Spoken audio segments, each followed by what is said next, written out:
Dear students, I am Dr. Rajiv Sakre. This is 17th lecture about the chapter Financial Planning. This is part of video lecture series about SSC Mathematics. I appeal all of you to subscribe my channel if you have not yet and take advantage of all these lectures. You can also put your comments, your suggestions after listening these lectures. So in the previous lecture, we were discussing about brokerage.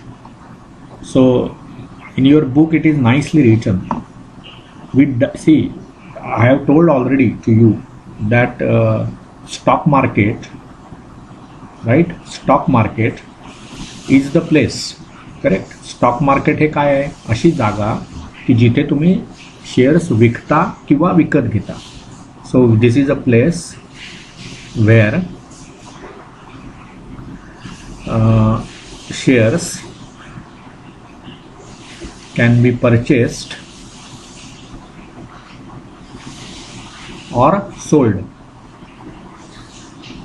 Can be purchased or sold. But we cannot directly go to share market and do these transactions. आपण directly share मार्केटमध्ये गेलो. Share market म्हणजे अशी काहीतरी एक building आहे, तिथे आपण जातोय आणि मग तिथे शेअर्स विकत घेतोय किंवा शेअर्स विकतो आहे, अशी काही सिच्युएशन नसते. So we directly cannot go to the stock market. मग आपल्याला काय करावं लागतं की असे काही रजिस्टर्ड मेंबर्स असतात ऑर ऑर्गनायझेशन्स असतात ऑफ द स्टॉक मार्केट, आणि तेच लोक फक्त शेअर्स विकत घेऊ शकतात किंवा विकू शकतात.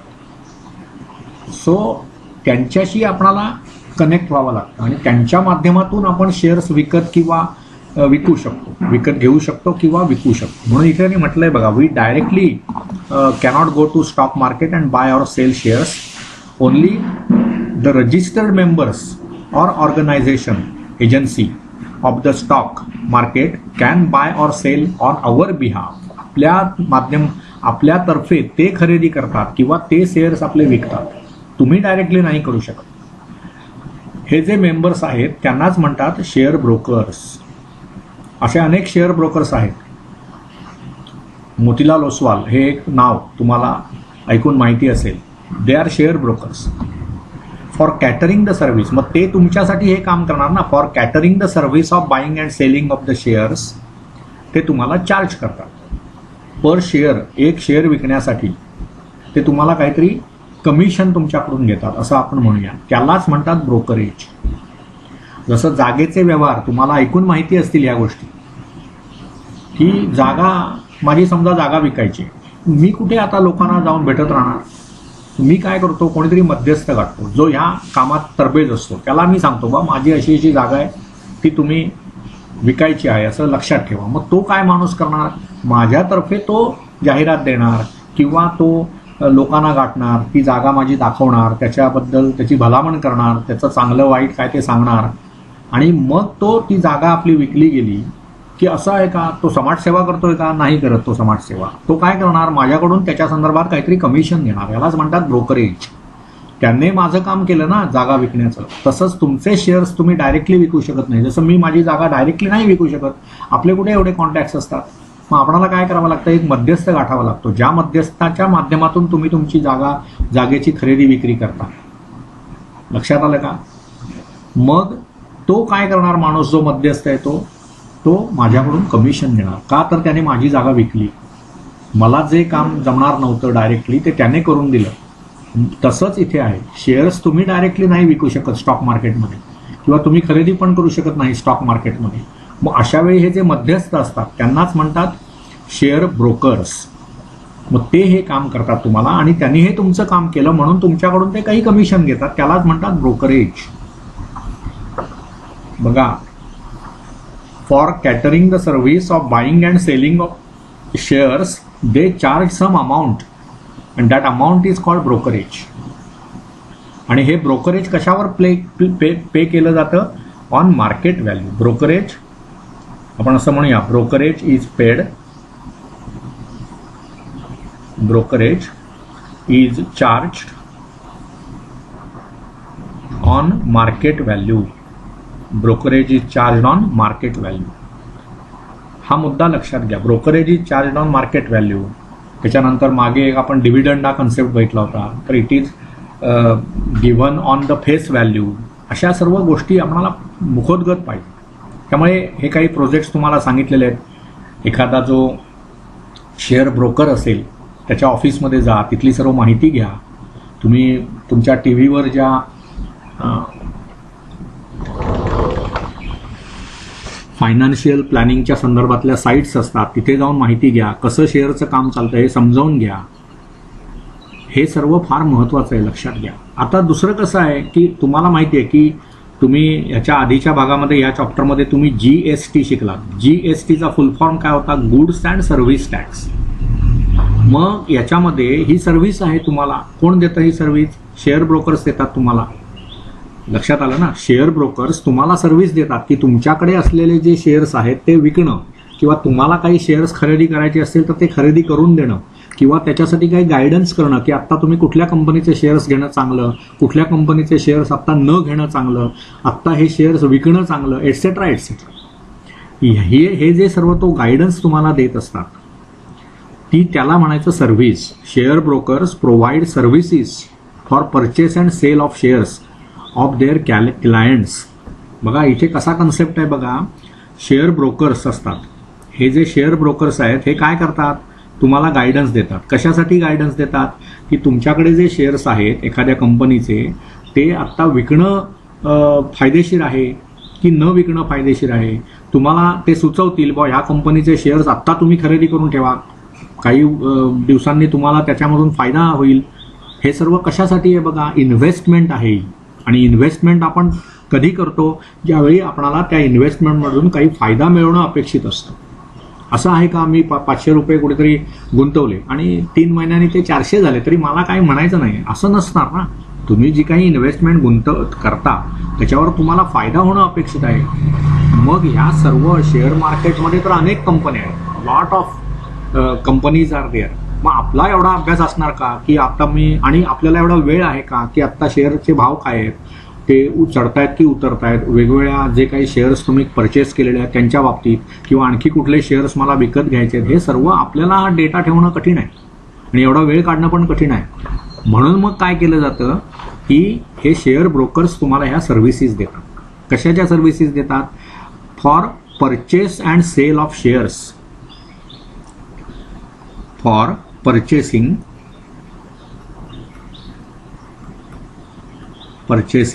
And selling. Purchasing and selling of shares. मग हे जी काही सर्व्हिस ते देतात, कुणाला देतात? हे त्यांच्या क्लायंट्सना. मग त्यांचे क्लायंट्स म्हणजे तुम्हाला आधी त्यांचा क्लायंट व्हावा लागेल. समजा मोतीलाल ओसवाल हा शेअर ब्रोकर आहे ही कंपनी, तर त्यांचे तुम्हाला आधी क्लायंट व्हावे लागते. तुम्ही एकदा त्यांचे क्लायंट झालात की तुम्हाला ते मार्गदर्शन करतात, तुम्हाला ते सर्व्हिस देतात. कशाची? For purchasing and selling of your shares. These services are charged under GST. ही जी सर्व्हिस देतात ना, तो तुम्हाला माहिती आहे ना GSTचा फुल फॉर्म काय होता? Goods and service tax. त्याच्यामध्ये शेअर ब्रोकर्स जे आहेत ते सर्व्हिस जे देतात, कुणाला सर्व्हिस देतात? ते क्लायंट्सना. ते कुणाला तरी जाऊन नाही सांगणार. त्यांचे जे क्लायंट्स आहेत त्यांच्याकडे तुम्हाला अफिलिएट व्हावं लागेल. Once you affiliate with them they will give you are their clients नाव. क्लायंट्स म्हणजे काय? त्यांचे तुम्ही काय क्लायंटचा मराठीत आपणाला काय शब्द सांगता येईल की त्यांचे तुम्ही सभासद आहात असं म्हणा. त्या कंपनीचे तुम्ही सभासद झालात, मग तुम्हाला ते सर्व्हिस देणार. आणि ही सर्व्हिस आहे ना ही अंडर GST येते आणि त्याला GSTचा जो रेट आहे ना तो आहे 18%. लक्षात घ्या, 18% is the rate of GST for share holders given bye share brokers. So rate of GST is 18% on brokerage. हे कशावर काढायचं? 18% ऑन ब्रोकरेज. ब्रोकरेज जे असेल ना त्याच्यावर तुम्हाला GST पे करावा लागतो 18%. For the safety of the investors there are other nominal charges besides GST on brokerage. These are security transaction tax, STT म्हणतात त्याला, SEBI charge, stamp duty etcetera. Here आपणाला तुमच्या अभ्यासक्रमामध्ये तुम्हाला फक्त ब्रोकरेजवर जो GST पे केला जातो त्याबाबत माहिती घ्यायची आहे. ओके, तर आता इथे एक त्यांनी गणित करून दाखवलेलं आहे. हे जरी तुम्ही नीट अभ्यासलत ना तरी सर्व काही आपल्याला कळायला लागतं. हे माझा नेहमीचा दावा आहे की तुम्ही आपल्या टेक्स्टबुकचा आधी स्वतः चांगला अभ्यास करा. Everything from the textbook you must be understood. आणि त्याच्यात काहीही कठीण नसतं. Very simple things are there. आता इथे बघा, suppose a person has paid 15,075 for buying 100 shares. In that ₹75 is brokerage. So the buyer has to pay 18% GST on ₹75. लक्षात घ्या. Let us find the amount of GST he paid to the broker and prepare the contract note. आता इथे नीट समजावून घ्या. काहीही ह्याच्यामध्ये कठीण नसतं. त्यांचं ते टेबल त्यांनी केलंय ते बघा. काय केलंय बघा इथे. GST 18%. ते तर फिक्स आहे. कशावर हा GST असणार आहे? ब्रोकरेजवर. मग आता इथे त्यांनी काय सांगितलं बघा तुम्हाला की पर्सन हॅज पेड, बघा प्रॉब्लेम नीट वाचा. Person has paid ₹15,075 for buying 100 shares. In that ₹75 is brokerage. So but the data that is given is brokerage is 75. Brokerage is equal to ₹75. मग ह्या ब्रोकरेजवर तुम्ही GST पे करणार, बरोबर ना. म्हणजे 18% जो GST आहे तो ह्या ब्रोकरेजवर, संपूर्ण अमाऊंटवर नव्हे. Brokerage is to be paid on the GST is to be paid on the brokerage. म्हणजेच काय होणार बघा, GST किती होणार. GST is 18% of brokerage.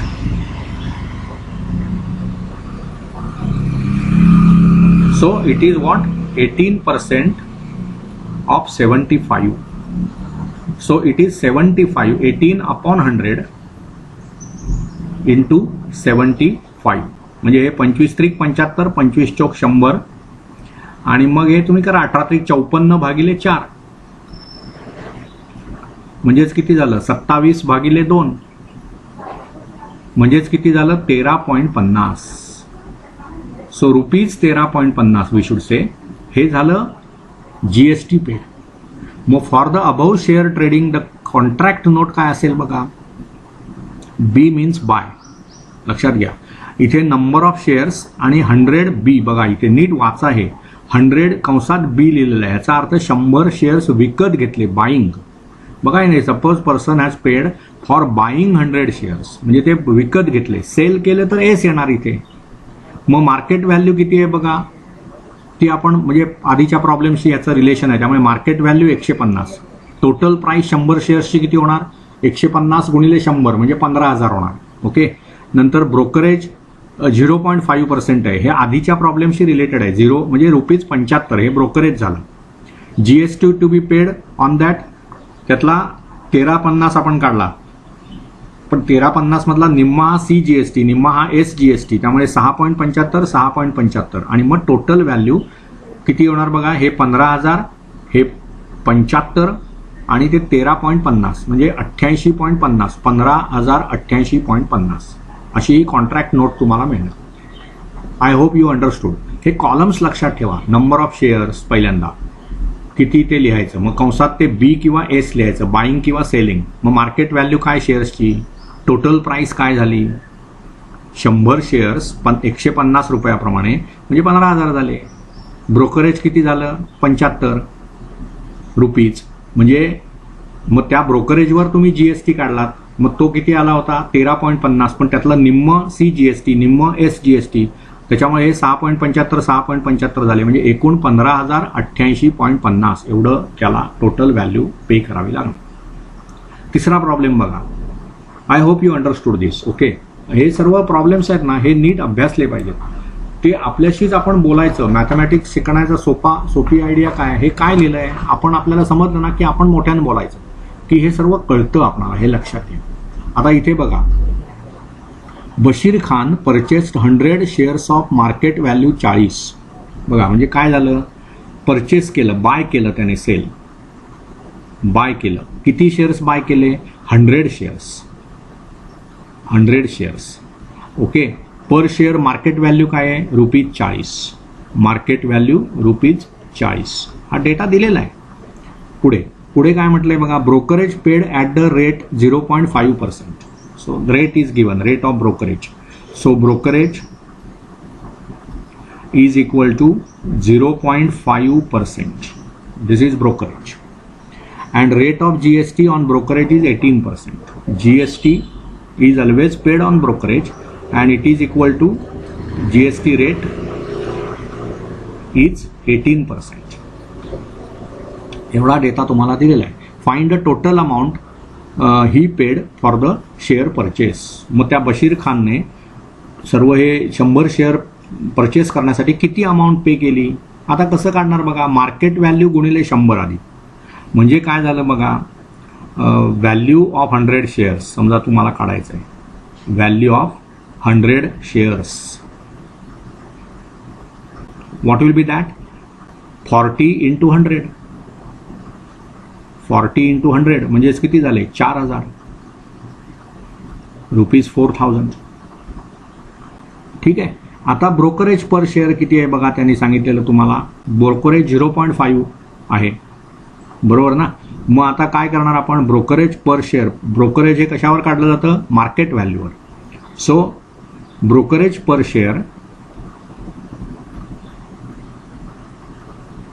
Brokerage per share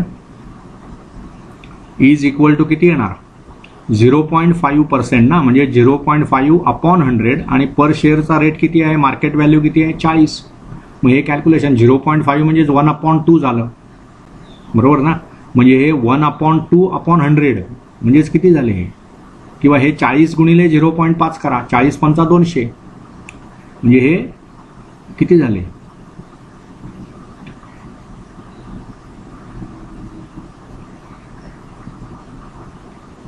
40 पंचा 200 ना, म्हणजे 200 लिहिणार तुम्ही आणि दशांश चिन्ह इथे देणार, कारण इथे दशांश चिन्हानंतर एक संख्या आहे, भागिले 100 म्हणजेच 20 भागिले 100 म्हणजेच 20 पैसे, बरोबर ना.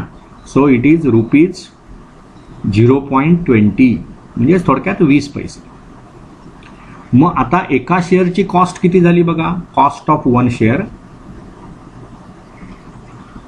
कॉस्ट ऑफ 1 शेअर किती होणार, हे 20 पैसे ब्रोकरेज आणि असे त्याने म्हणजे 40 रुपये ही मार्केट व्हॅल्यू आहे, म्हणजे 40.20 अशी होणार ना. Cost of 1 share will be ₹40 plus 0.20 so it will be what ₹40.20. 40 रुपये 20 पैसे ही एका शेअरची कॉस्ट झाली. म्हणून मग 100 शेअर्सची कॉस्ट किती होणार ती काढा तुम्ही, त्याला 100 ने मल्टिप्लाय करा. So cost of 100 shares, cost of 100 shares will be 40.20 into 100 म्हणजेच किती झालं 40-20 ₹40-20. आणि brokerage on 100 shares per share brokerage किती आलं 20 पैसे, बरोबर ना. ब्रोकरेज पर शेअर हे 20 पैसे आलं. म्हणून तुम्हाला काय करावं लागेल बघा, brokerage on 100 shares will be ₹20. Brokerage on 100 shares तुम्हाला काढावं लागेल ना. 100 शेअर्स विकत घेण्यासाठी किती रुपये लागले, इथे तुम्ही लिहिलंय 4000. आता कॉस्ट ऑफ 100 शेअर्स किती झाली 40/20 म्हणजे ते 4000 4000 हे 40/20 मधून वजा करा, हे ब्रोकरेज आलं, बरोबर ना. So brokerage on 100 shares is ₹20. So I will erase this part which is already discussed. So this part I will erase. So now what you have with you,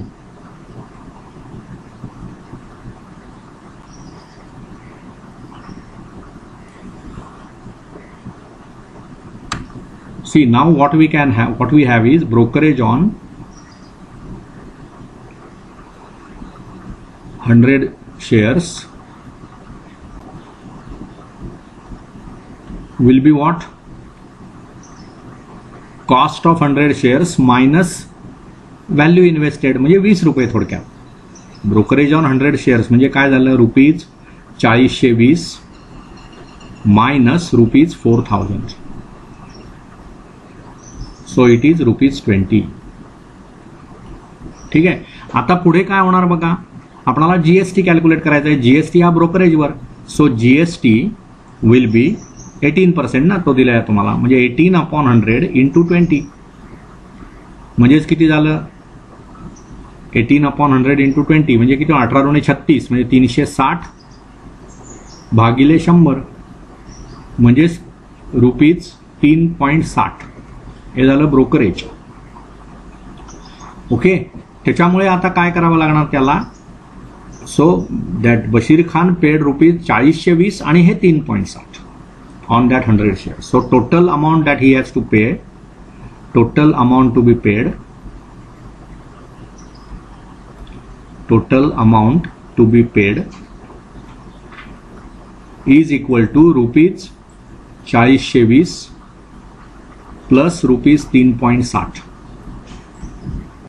So it will be 423.60. So it will be ₹423.60. So your final answer will be Bashir Khan has to pay total amount for purchasing those 100 shares, and that will be 423.60. So final answer that we have to write is Bashir Khan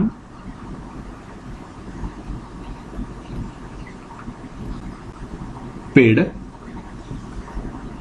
₹423.60, okay, for 100 shares.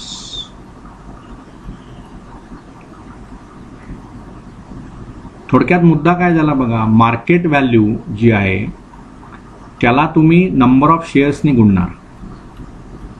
Number of shares हा एक मुद्दा झाला. त्याच्यानंतर काय करणार आपण, plus brokerage आणि plus काय, जीएसटी. एवढ्या गोष्टींचं ॲडिशन जे आहे ना तेवढं तुम्हाला पे करावं लागेल. इथे सुद्धा बघा, 100 शेअर्स त्याने खरेदी केलं, पर शेअर मार्केट व्हॅल्यू 40 होती म्हणून 4000, म्हणजे हे झालं तुमचं market value into number of shares. मग त्याच्यानंतर तुम्ही ब्रोकरेज काढलं, पर शेअर ब्रोकरेज काढलं, ते आलं 0.20, त्याला मी 100ने गुणलं म्हणजे ₹20, म्हणून ते ॲड केलं आपण, म्हणून ते ₹420 झाले. म्हणजे हे ब्रोकरेज आणि त्याच्यावर मग जीएसटी तो आला, किती आला, 3.60. म्हणून ह्या सर्वांचं ॲडिशन एवढी अमाऊंट त्याला पे करावी लागणार. So I hope you understood whatever is discussed. ठीक आहे.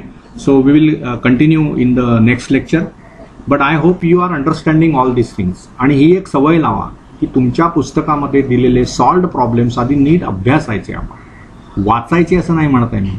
You have to study those problems and then definitely you will understand how to solve the problems given from the exercise. ही एक चांगली सवय आपणाला लावून घेतली पाहिजे. Okay, thank you. We will continue in the next lecture. Till then, bye.